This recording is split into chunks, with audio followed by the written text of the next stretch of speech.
my first question has to do with the fact that your filmmaking teams were all over the globe, that there were more than 40 of them. What was it like to direct a film like Well, that? I sort of thought, well, I'm not going on location. I mean, this film was made in a very, very strange way. I've never actually heard of a film being made this way. It is not, my ambition was, can I make a global film and never get out of my chair in New York? And whether it's successful or not, that's for you to judge, but I never did get out of my chair in New York. I never went on location. And, but it's not crowdsourced. This was meticulously plotted out and then commissioned team by team. And it was thrilling. It was a killer amount of work because each group had to plug into the program and find their role. So it was very hard. It was unbelievably fun. In many cases, I know I'll never meet most of the people who did the shooting. Wow. Never meet them.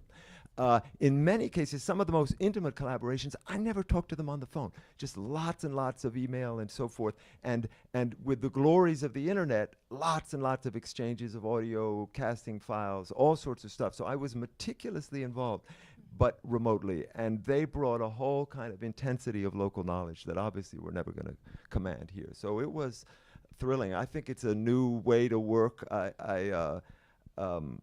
I don't think it's right for every film, but it felt very right for this one. Yeah, it's really incredible. It seems as if you created 40 films within one film. And hopefully one film as well as the 40. Yes. You know, that was the terror, and that you don't know till you start editing. Is Right. like, do I have 40 different unrelated films, or do I have one film? No, you know? it's very cohesive. Good. Good. Any questions from the audience? Yes, go ahead.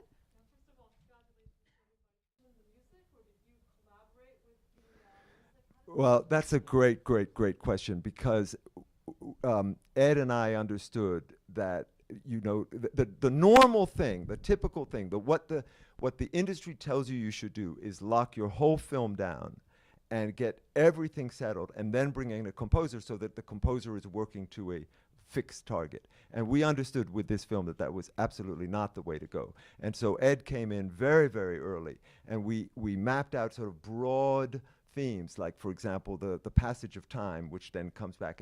And he composed those very early. And then we edited to them. And it's an expensive way to work. It took a lot, not expensive out of Ed's health. And he had a full head of completely grayless hair when he started this. But it was, I think it was a thrilling way to work. Tough, but inefficient. Like most good filmmaking, it's inefficient. Because then Ed would write something, and then we'd say, oh, well, we've gone another way, and then Ed would come back. So there's a reason why it's not usually done that way, and I'm so glad we worked the way we did. Great. There was a question up here. Yes, go ahead. Yeah, I guess can you speak more to what inspired you to get? Okay. So I would love to claim all the inspiration for this, but actually what inspired me to do it was Bill Baker making it happen and Julie Anderson giving me a call and me having to think about what could I do with this very broad, wildly ambitious mandate, and I hesitated. Could I, was it too much? Were we biting off more than we could chew? That was my big fear.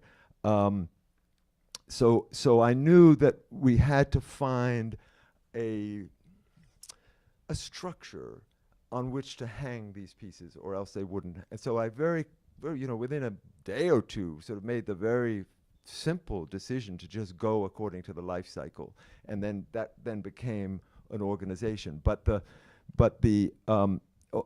let's distinguish between the organization and the thinking. The thinking was to try not to go, never to go for spectacle merely for spectacle's sake.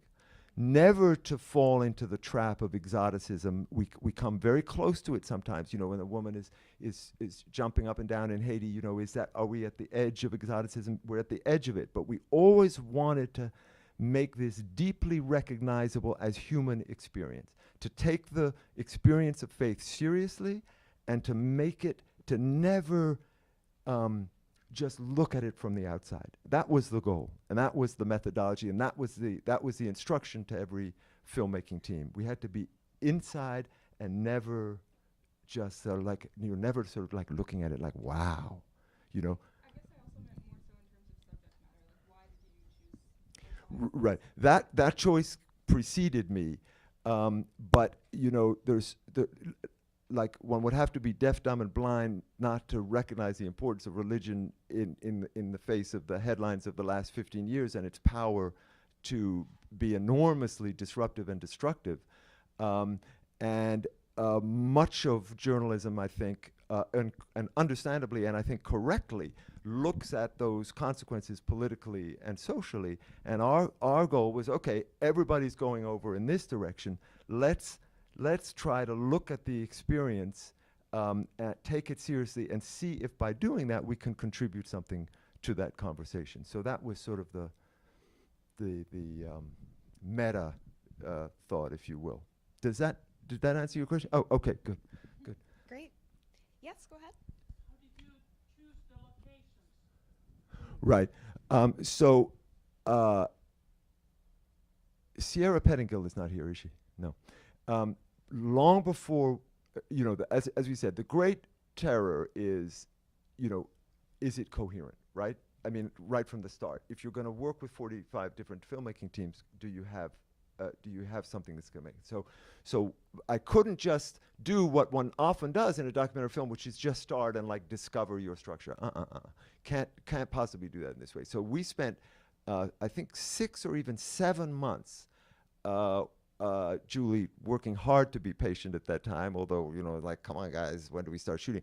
Mapping out what amounted to a storyboard with photographs and so forth, enormous amount of research by Sierra, by Justin, by me, and so we built basically pretty much that whole storyline. And then once we had it, then we said, okay, is there a filmmaker that we can find in Myanmar? Remember, Myanmar was in all kinds of trouble at that time. If there is a good filmmaker, is he or she not, I hope, in prison? Okay, let's get on the internet and let's go find them. And so then there was this extraordinary search, and then these connections that start to happen, and these wonderful dialogues about, like, you know, like we were going to do this event in Poland, and the filmmaker Mikhail Marjak said, you know, you can do that, but I've been there, and it's you know, it's in August, the light is ugly, I don't think you're going to be happy with it, but there's this amazing thing that goes on in October, you know. So there's that kind of conversation where you know, you have a recipe, but if a great chef, of which I think there is one in this audience right now, but a great chef goes and then says, okay, well, I was planning to buy this, but that looks really great, I can do something. So you keep changing, but the fundamental structure was all laid out beforehand.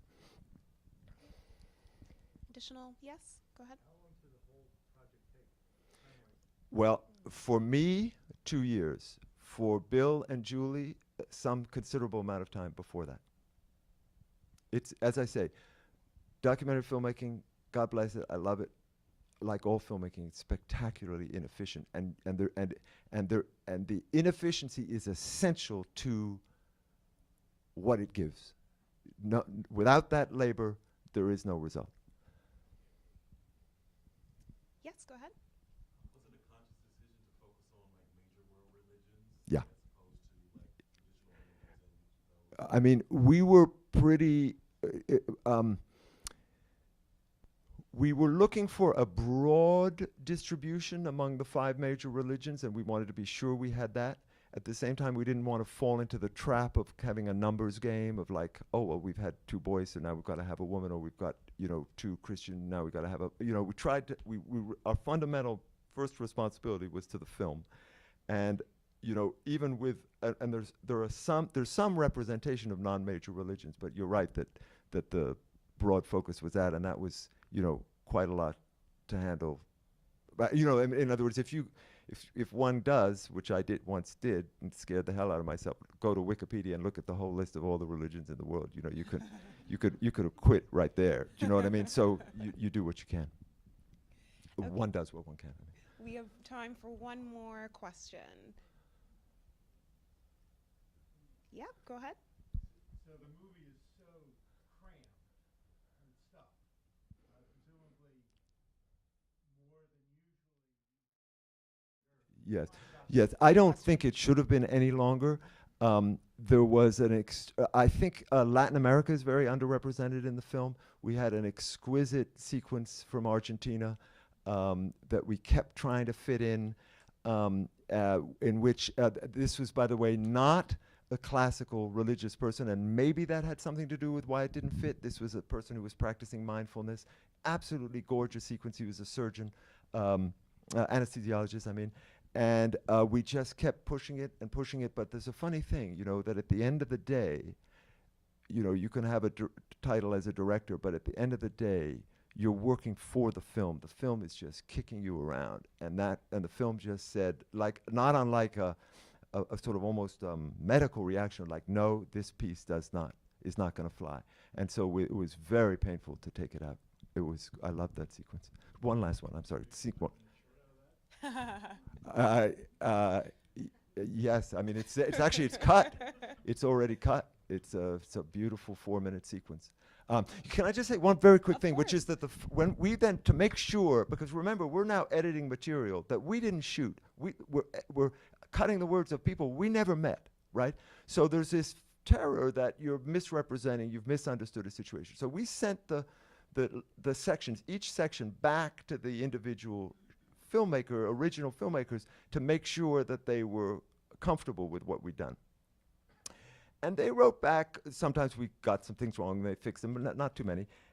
They wrote back kind of very polite notes back about, yes, this, that. But you could tell there was a certain disappointment because they were aware of what else was there, and we nibbled it down to da-da-da. And it sounds immodest. I'm really just trying to be narrative to say that once they saw the whole thing, they no longer felt that disappointment. So in other words, there's something that it gained contextually that it didn't that each piece on its own didn't have. I mean, the guy who shot the Ethiopia thing was just downright disappointed, couldn't really hide it. Then he saw the whole film, and then he really felt very differently. So all the filmmakers have seen the whole film? No. Can you get them all into a room and show them the film together? Right. But Steve, once you fund a reunion and we get them all together, then we'll do that. Okay. Anyhow. Thank you so much, Thomas. Thank you very much. So happy to have this in DOC NYC. Thank you all.